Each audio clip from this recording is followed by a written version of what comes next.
It's obviously not a good sign. I mean, anyone gets injured, but as Matt said, I don't know if it's as bad as first thought. So when I left the rooms, I think they were talking about him batting. But again, they'll assess it tonight, so he pulls up in the morning and we'll go from there. But yeah, you never want anyone limping off, and especially someone like Shane Watson, who's a pretty sort of big player in the team. So is he pretty positive?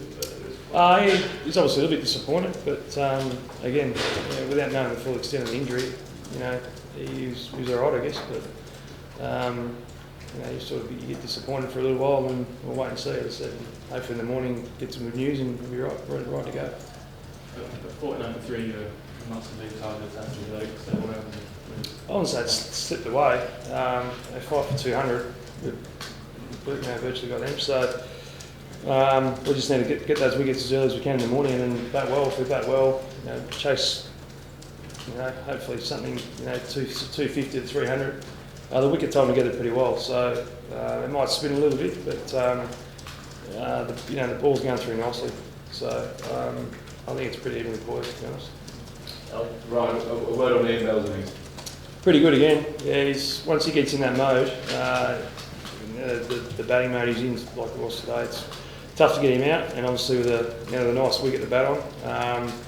But again, he's played well through the whole series, and he knows his game very well. He's very patient, and he's tough to bowl to, because you've got to try and create something as a bowler, and if you don't get it quite right, he smacks you. So, but again, yeah, all class again today. Ryan, that ball to Joey Root, have you bowled that ball in Test cricket? Probably not. No, as I said, I stood out in the field. It was nice just to get a ball in the right spot. I've been trying to do that with a new ball. The first innings, did a little bit, got right in Old Trafford in the second innings, but it's just good to again get it in the right spot, and he obviously missed it. But I wouldn't mind a few more, to be honest. Okay. Rhino, you were spanked through the covers by Bell, and 2 balls later you put him on the deck. Were those 2 things connected? Oh, not really. I've obviously going around the wicket trying to sort of muck up his feet. And obviously the one he hit me, I got a little bit wide and a little bit full, so it was always going to be a short one of the next 2. So obviously I got on the money. It would have been nice if I'd have flown Muslim Khawaja at short leg. That would have been better. But that was one of those things we just had to try. As I said, once he gets in, he's hard to get out. We tried it for Bairstow. That was the original plan, and we thought we might as well give it a go to Bell, and so we did. So is it really a new ball wicket this? I reckon it is, yeah. This morning, obviously, I was out there facing your ball, and it does nip around a little bit. So it is going to be crucial. Our second new ball, I think it's due at about 3 or 4 overs or 5 overs. And then, when we bat, getting through that. Once we get through that, it becomes a pretty good wicket. Dean? Do you feel like the wicket in some ways is getting better to bat on? I know there was a couple that kept low today, but do you get the sense that perhaps it's a little easier than it was in the first couple of days? And what sort of target do you think you can get up, you can chase up to? Yeah, it's hard to say a target, but I think you're right there. It's not breaking up as much as we probably thought, and it hasn't had probably as much sun as it could have had. If it had been sunny for the last 3 days, it might have been different, dried out a bit more. But obviously there's a couple that misbehaved, that bounced a bit and kept low, but that's going to happen. But I think, as I said, the new ball's the key. If you get through that, I reckon it's really nice. The ball comes on nice. It's pretty nice pace. I think it's gotten quicker than it was on the first day as well. So as I said, we just bat well. We'll chase whatever the target is. We'll assess that tomorrow. Hopefully, when we get the 5 wickets. Rob? Ryan, you got a lot of overs yourself today, and in long spells as well. You seem pretty confident in your own body. You're feeling 100% fit. I am, yeah. I'm obviously a little bit tired after today, but I feel good. I've come out of it nice and strong. I feel really confident in my body. I've had a really good build-up. Unlike in the past, I guess, I've gone from bowling not many overs to bowling lots of overs, whereas this time I've spent plenty of time with the Australia A Tour and bowled lots and lots of overs. Finished off in the first class season back in Queensland and bowled lots of overs as well. So I've had a really good preparation. I think it's given my body a time to adapt and get used to bowling again. And like I said, it's obviously been all documented. I'm playing my 3rd test in a row, which I haven't done. I don't know if I've ever done it actually, to be honest. But I feel really good, and get through another 10 overs tomorrow. be nice or whatever after bowl tomorrow, and look to play in the next one as well. So I do feel really confident, and you know, it's getting me through. Ron? Just on the same sort of note, does that feel a bit different to the past in terms of, like, have you sort of had doubts in your own mind when you've been bowling in the past about whether your body can handle it? Well, probably obviously I have had a few, obviously because I've copped a few injuries, but you know, I guess you get sore spots here and there, and you obviously doubt whether or not it's going to be bad, or if it's, you know, even today I had a couple of sore spots when I bowled a few balls, but you sort of, you know, walk on and get back and go again. If it doesn't hurt, you're right. If it does, then you've got a problem, I guess. But I guess you've always got doubts. I'm starting to have less and less doubts, obviously, because I've got through so much. And but again, after coming through that long Australia A tour and bowling lots of overs, you know, I'd probably come into the series. Back in my mind, I didn't want to get injured because I had before, but I knew I'd done the work and was ready to go.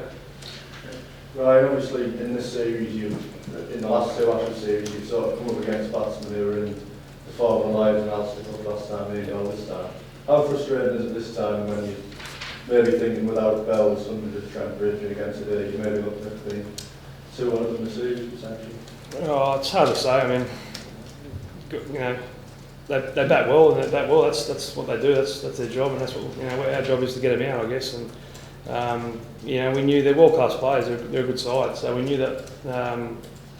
Well, one of them at least was going to go well again this series. As you said, Cook batted really well in Australia, and so did Trott, to be honest. But you know, to say that, you know, did those hundreds, there are a few other things, you know, the umpiring decisions and all those sort of things that probably could have gone our way. And, you know, realistically, if we got over that Trent Bridge test and then the Old Trafford test, we could be 2-1 up. You know, that's just the hindsight. But again, you know, they've played well. Bell's played well.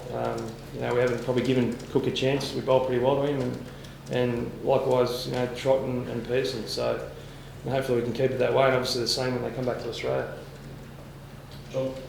Ryan, you seem to have, well, the whole team seems to have very specific plans for most of the top order batsmen. Who's been behind those, and you know, what's been the thinking about setting those up?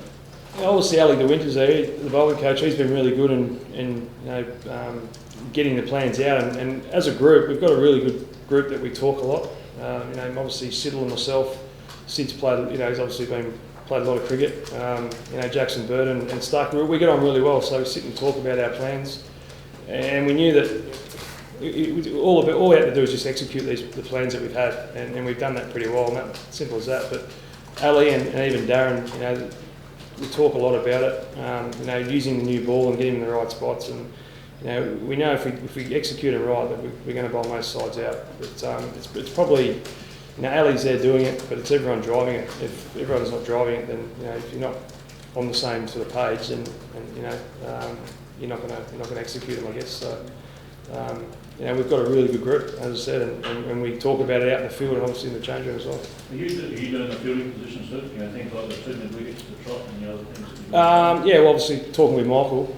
If we want something, generally, you know, he gives it, but we've got to obviously tell him why we want to do it. So you know, he's got a lot of faith in us as well to be able to do that, because he knows we can execute and skillful enough to put the ball in the right spot. Last question, mate. Ryan, you look to be the first batsman in history to walk twice for the same division. I tried to walk, he still didn't give me out. So, and then if he had given me out, I probably referred it, because we had a referral. So, I think, well, obviously there was 2 noises, and he thought I hit it, but it was actually hitting both pads. So it's happened before, so I know the feeling, to be honest. But yeah, all the English guys kept asking me, "Did you hit it?" And I just said, "No, I didn't." And I can't believe he didn't give it out. So that's just the way it goes, I guess. A bit of luck, and then you know, you get bad luck along the way as well. Have you ever been given out when you're off the field? No, I don't think so. You really did. Well, I was, yeah. I had to actually run back because I thought I was going to be run out as well. So that was why I jumped back in. Because I didn't in the raw, I had to jump back in, so just in case it was missing legs. So anyway, it obviously wasn't. It was broken middle. So.